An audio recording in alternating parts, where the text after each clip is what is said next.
Hi, Dr. Mark here for Natural Health. Hope you're having a great day. Again, this month, we started a new month, well, I guess last week. But back to school is our theme for the month. Tonight we're talking about learning disabilities. We're looking at learning disabilities in children, of course, but really all this information goes right along with everything else we do here at Natural Health. Of course, I'm Dr. Mark. Been in the office now. A lot of time invested here, so a lot of water under the bridge kind of a thing. A lot of things we've learned over the years to help people, and especially the kids, because kids are actually easier than adults because they have it.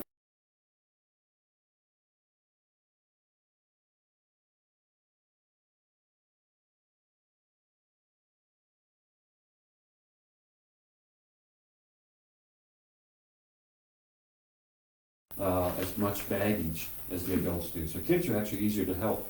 I've done a lot of that. But basically, we're looking at reasons why the body doesn't learn, why the brain doesn't work as well, what are the barriers as to why that body is not working like it should. So toxins, of course, are a big one, and we're concerned with that a lot here at Natural Health because we do a lot of detox work. We work on a lot of the underlying reasons why the body has absorbed these. We look at getting rid of those toxins because they're just minerals, most of them, but they're the bad minerals. So we have to give good minerals for the body to be able to do what it's supposed to do. And then working on the drainage systems, the body's ability to get the gunk out of the body, which many people don't even know exist. So that's why you hear people talking about a fatty liver. So a fatty liver is basically where the body, the liver cannot handle things, so it just sticks it in the fat and it's around the liver. So then your adults will end up with that. Now the kids don't have that, but they have other issues which we're going to talk about here in a little bit. And then of course the immune system is always involved with that. The immune system usually takes a big hit with any kind of problem that the body has. The immune system, then you have the kids with all these sicknesses and flus and all kind of things, and they're fighting things anyway with the childhood diseases and different things, and then we're going to talk a little more about that in a minute. So the four dangerous toxins in the brain, these are just the main ones, but fluoride, of course, is a big one. That's in the water. If you're not paying attention and the kids are just drinking out of the tap, or usually even the schools, because they don't even think about fluoride or chlorine being a problem for that matter. The fluoride's a big one. They definitely have studies, peer-reviewed studies looking at fluoride lowering the IQ of everyone that drinks it. And there's a lot of political things behind it if you get into why fluoride got started to be used in the water, but it does damage the brain, and it hurts the IQ, or the body's ability to think, really. Heavy metals are a big one. Many people have heard about mercury toxicity, but mercury is one, aluminum is another, lead, of course, are the big three probably. We see mercury here a lot because of what's something we're going to talk about in a minute. We see it a lot in the adults because the adults have fillings in their teeth, and those black or gray or silver fillings are half mercury by weight. So then becomes a big problem. Mercury is a neurotoxin. That's what the hatters used to use back in the day to make the felt work just right. And so you had Mad Hatter's disease. That was a mercury toxicity issue. So that's been known forever and ever and ever. Artificial sweeteners, and we tell our patients here we'd rather have them just eat sugar rather than use artificial sweeteners like diet soda and all that stuff. People think they're not getting sugars and they're using artificial sweeteners, but it's actually worse because the body doesn't even know what those things are. They're chemicals that the liver has to deal with, and so they're very energy lowering to the body, and so there's not good things to work with. And monosodium glutamate, another flavor enhancer in a lot of foods, especially anything processed. Most people know that that's in MSG, that's in your Chinese cuisine. They know that helps as a flavor enhancer. A lot of things. It's in a lot of vaccines and things too. A lot of these chemicals are in there, and we're going to talk about that in a little bit. So healthy children, as a child's immune system is developing, he or she might develop fevers. These are normally a good thing, as it helps the body produce the things it needs to fight the infection and produce immunity. So fevers are a good thing, but a lot of times in our American society, we've been told to believe that, oh my God, you can't have a fever because you're going to have brain damage and blah, blah, blah. And yes, if it gets above 104, 105, there could be that too, so you have to be careful with that. But we find that natural health, if we can keep the child adjusted correctly, the body can monitor itself, and the fever stays around 101, 102, that's a good fever. That means the body's really working on trying to get the body well. So it's important to let the body go through these things so the body can develop a strong immunity. We used to talk about the joke about eating dirt and things like that, that kids used to do. Now everything's so antiseptic and everything else, and kids are kept in a bubble. So it's really important to let these kids get out and play, and get in the dirt and all kind of things. That helps them develop their immune system. Another one is even like teething, as the little ones are teething. Those teeth come through, a lot of bacteria and stuff in the mouth. That's how they develop immunity. The teething is a good thing, so you don't want to give them a bunch of Tylenol and all that kind of stuff. I know it's a pain to go through it, but it's good for their bodies to go through those fevers, that pain is almost a good thing. Again, if it gets out of control, of course, it's not good. But if the child's body is working correctly, and that's what good adjusting will help the body to do, and a lot of the nutritional things that we do help the body work correctly, so we don't have to worry about that kind of thing. And so vaccinations can be a good thing for certain conditions, but can cause troubles in some children due to some of the additives and adjuvants that are in them. So we're led to believe that all the vaccinations on the list are safe and effective. I mean, even this COVID thing, this last shot business, we're kind of told to believe all this stuff. Well, you just have to look at a lot of the research that goes into things. Now, again, not all bad, but there's still things in there that can be a problem. And mercury used to be in many of those. They took some of that out because people were having so much problem with that. And now they added aluminum. Well, aluminum's just as bad almost. So a lot of problems in that. There's even MSG, there's antifreeze. There's all kinds of things in vaccines that the body doesn't need to have in there. Now, they put those in there for certain reasons to try to make the vaccine work better. But if you would just use that much trouble and help the body's immune system to work better, you wouldn't have to worry about these vaccines. So I think you're going to see a lot more of the information coming out because this COVID jab has gotten to be such a problem. People are having a lot of problems with it. So we're going to get a lot more information out there about that. And the point that I like to make with that is just on a common sense level is that we've never had these vaccines. They've only been around for not even 100 years. And kids have done just fine. Now, yes, they've had some childhood diseases, but many of those problems were due to poor nutrition and bad hygiene and poor sanitation in those areas. Also, refrigeration. So I feel that the refrigerator and the plumber have done more for health in the last couple hundred years than anything else. Just getting the sanitation under control. Even if you look back in the World War I time in the Spanish flu, that was really a problem with poor food, no refrigeration, and people were getting spoiled foods that were in these foreign countries. And then sanitation was so awful. That's what led to the body's ability to have these infections and then not be able to fight them. So a lot of important things that we have got conquered now. We don't need to worry about a lot of things, but you have to work on the immune system. You have to work on eating correctly and not putting junk into the body. I mean, injecting things into the body because somebody said they're good, that's bypassing all the body's defense mechanisms when you just inject things in there. And again, there's reasons for it, don't get me wrong, but you should be able to handle things naturally, and it's important to realize that that's better. Your natural immunity, and even the CDC now has reversed their position on that with this COVID stuff, and said that natural immunity is as good as being vaccinated. So they've reversed, and that's just again common sense and the real science behind what's going on with human beings. And then growing pains are just a child's body, and if you're not eating the right foods in the right way, there's all kinds of reasons why kids are not getting the nutrition in there.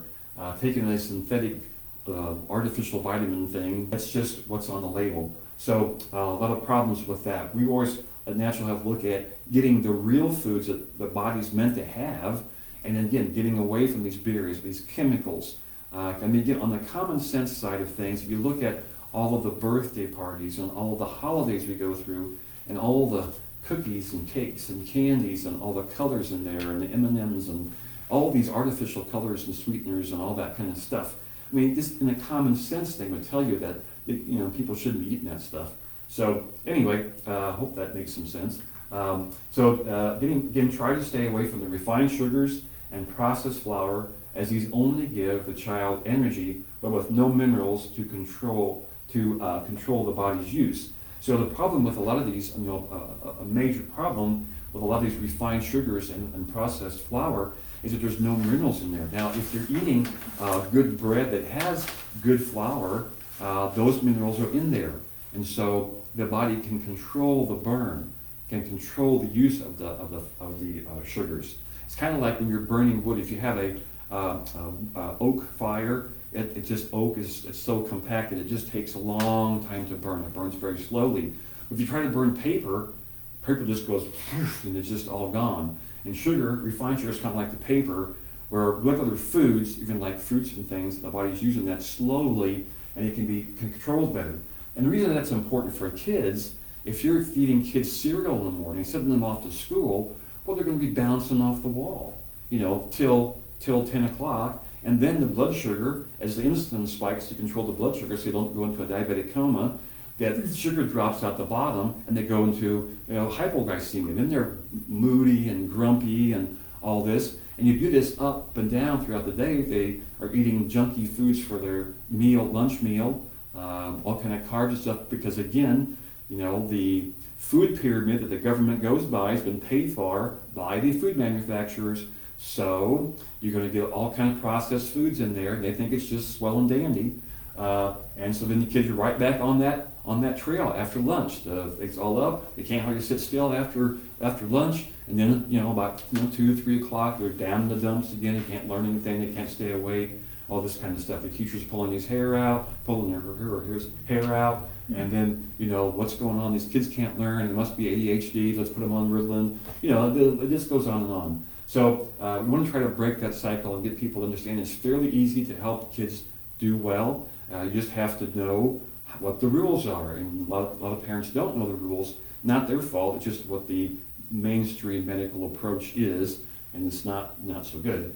And also the use of antibiotics, while necessary for certain conditions, can destroy the bowel flora, which is so important for brain development. So there's a big gut-brain connection, and if you go to the GAPS process, gastrointestinal ecological syndrome, Dr. Natasha Campbell McBride, she has a great book that explains this, goes into a lot of things. She had an autistic son and really helped him out a lot by getting the gut flora in good shape.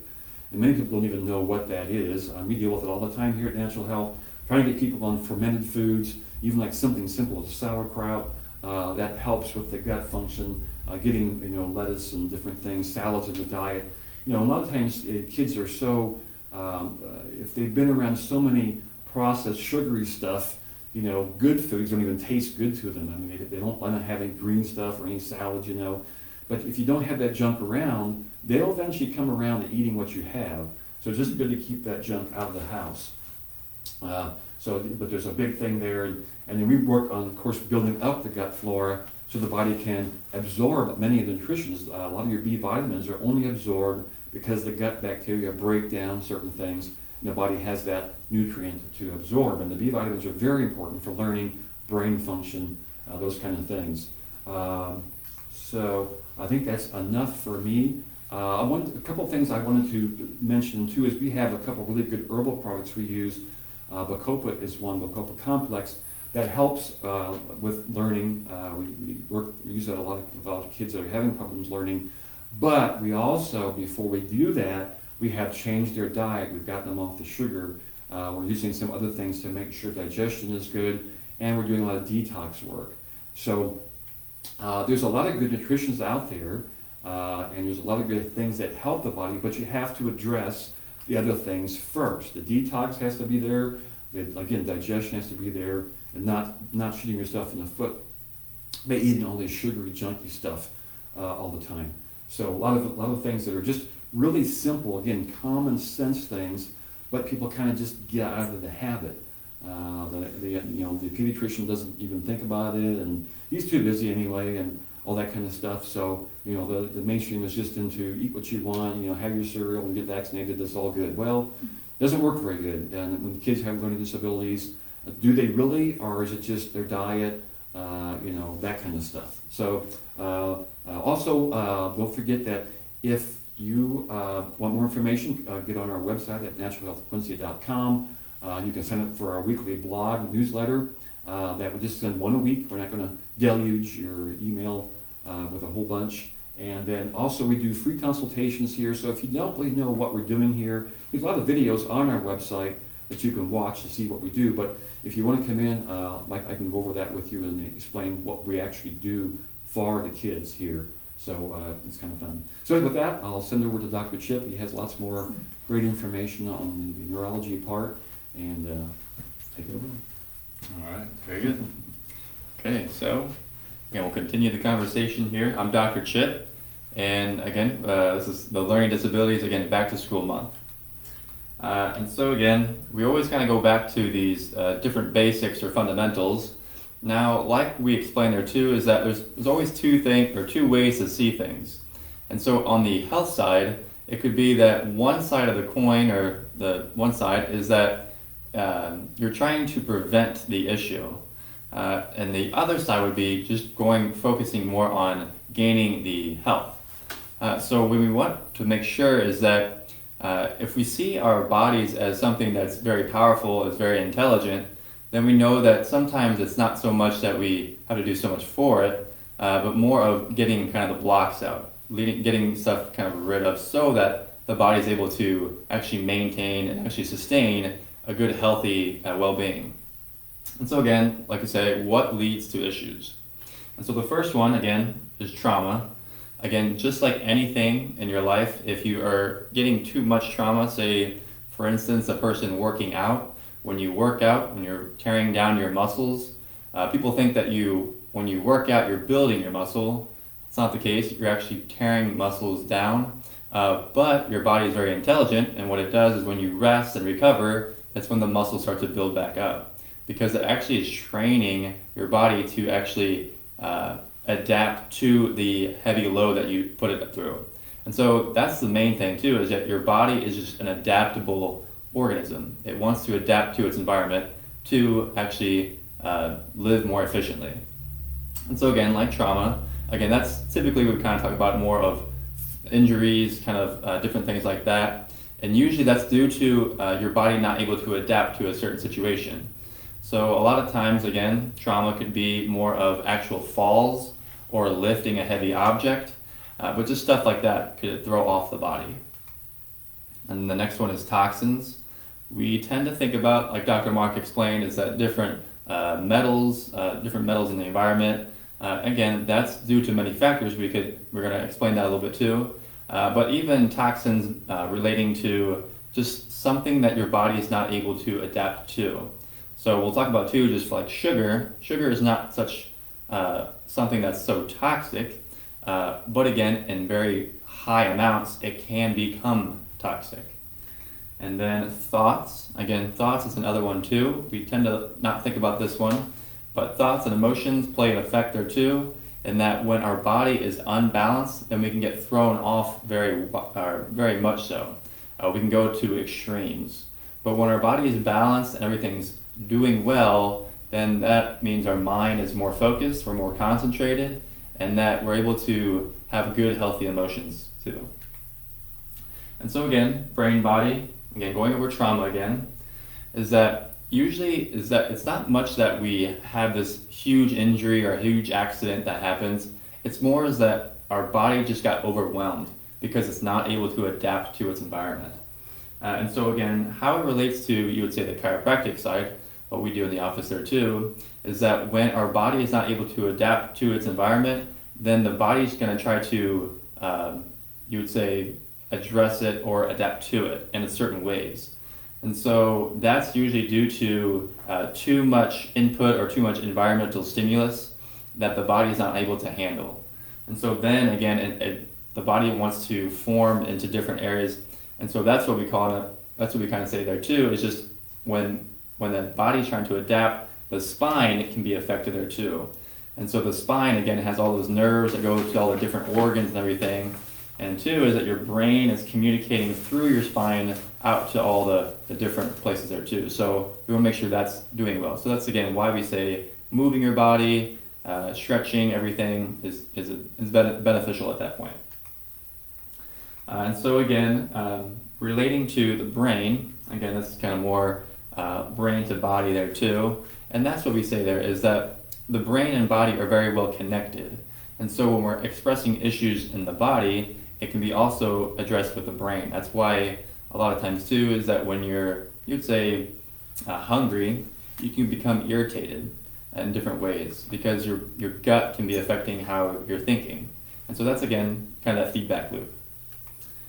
And so again, like we said, the toxins here, again, going off the gut brain, again, there's a lot of different neural connections from your brain to your gut. And that's why when you have different foods going in, that can play a factor. So like we said before, is that sugar in itself is not good or bad, but like anything, if there's too much for your body to handle, then it becomes an issue. And then your behavior reflects that. And so just like with kids, again, when you have too much sugar input, your body is going to want to burn that off as quick as possible. And usually how that happens is that the kid starts, running around, going crazy, and again, loses focus and attention. And that's, because it has too much energy and it wants to burn that off. Because if it doesn't do that, then the sugar goes too far one way or the other, the blood sugar, and too much blood in the blood sugar, or too much sugar in the blood can cause ill effects on the different systems of the body. So that's why the body is very intelligent at what it can do, and that's kind of the behavior that it needs to go. So again, this is another factor of saying, hey, we need to kind of focus on what we eat.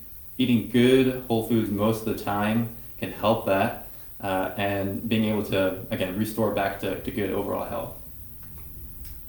And then the brain and body, of course, the thoughts and emotions. A lot of times too is that we want to make sure that, kids especially, adults there too, but we want to have a sense of safety and security. Now, sensitivity is more of too is that when like we said, when the body or brain is getting overloaded, that's when we become very sensitive to our environment because it's in that kind of fight or flight response. And so that's, again, the nervous system, like we said, their fight or flight response, kind of two different modes. You could say is that we have a sympathetic and a parasympathetic system. The sympathetic is more of our fight or flight, very general, very brief description of it. And then the parasympathetic is more of a rest and relax. Now, when our body is in a more fight or flight state, imagine trying to learn anything, trying to gain more information, sitting down, being more open for information to come in.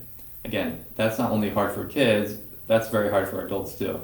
And so when our body is in that fight or flight mode, then our body doesn't want to learn, it wants to, again, flee, fight, or hide, or anything like that, because it's in more of a survival state.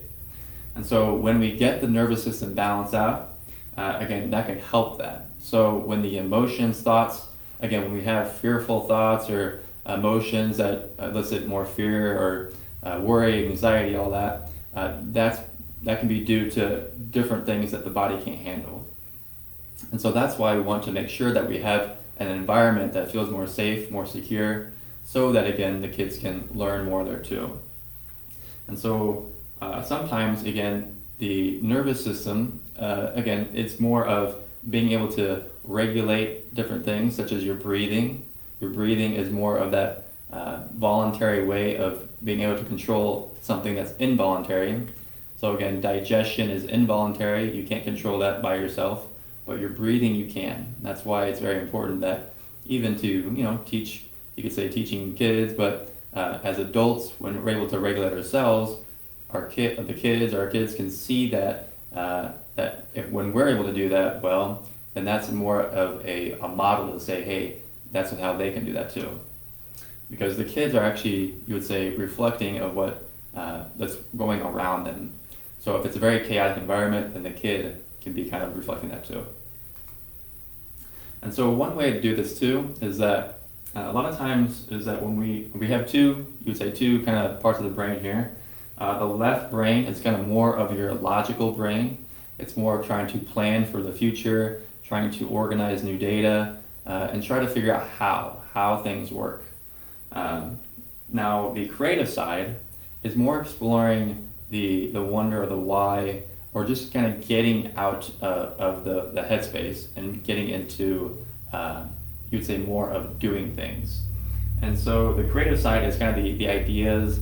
That's why when kids are growing up, they're actually very creative because they're kind of more in this state. It's because they haven't quite got to that stage where you have to be so logical all the time. And there's different aspects there too, the different, you'd say, brainwave states, but we won't get into that today. But that's why they're creative. That's why they want to explore. That's why they have fantasy worlds. They can kind of see different things, and that's why they play a lot of that too. And so definitely the play, the having fun, that's again going back to the sense of security, the safety. When you play, you're regulating your nervous system better there too, to help you feel more safe, more secure. Because when you're in that fight or flight response, it's hard to be creative. It's hard to be playful. You're kind of more in this logical standpoint there too, when you're in that fight or flight response there. So again, just another factor to help kids when they're able to play and all that feel more safe, and that can help regulate better. So again, helpful tips here too. Time slots for technology. A lot of times too is that technology, and when we're on it all the time, when we're exposed to that blue light, that artificial light, it's giving your nervous system a different response there too. And so even especially in the morning and night, especially at night when you're trying to sleep well, your brain is trying to get that sense of it's getting dark, it's getting night, it's getting more into nighttime. But when we have that artificial light, the brain is having a hard time to figure out when it needs to go to sleep. So again, just time slots for technology, and again, not to be overly obsessed or overly on it all the time for hours out on end there too. Walking outside in natural elements. Again, this is just in general, walking is a great natural exercise for everybody to do. But when you're in natural elements, again, it could be like in the grass or out in a park or anything like that. You're just trying to getting away from all the clutter, all the busy stuff going on there too. And that's not only helping your body, but helping, again, your headspace. And then encourage them to express. And so a lot of times too is that the kids, they don't quite, if they're not feeling safe or secure, they don't really know how to express. But when you encourage, a good environment for them, everything is as well, and expressing how they, what they're feeling or what they're thinking or anything like that. Again, that just kind of helps them to kind of get that off their chest or anything like that too. And so again, just ways for the nervous system to actually kind of reboot, reset. And that will help with, like we said, when our nervous system is in that fight or flight response, again, it's hard for our brain to concentrate, focus, and actually learn things. And so you could say is that when you would say label kids as having learning disabilities, it could be just that they're having a hard time to focus and concentrate based on their environmental stimulus, based on the foods they eat, based on all these factors that are unbalancing their bodies so much so that they're having, again, a hard time to focus or concentrate and to learn. So again, just like that, I think that is it for today. And again, just different ways to see it, but again, always two ways to see things like that. And so again, you can always, again, like Dr. Mark said, follow us at Natural Health Quincy IL at Facebook, YouTube, Brighteon, and Instagram. You can subscribe to our email list at naturalhealthquincy.com. And we're located at 2000 Jefferson Street in Quincy, Illinois. The number is 217-228-2040. So again, thank you so much for watching. We'll continue our back to school month here, and hopefully you have a great rest of the week. So thank you.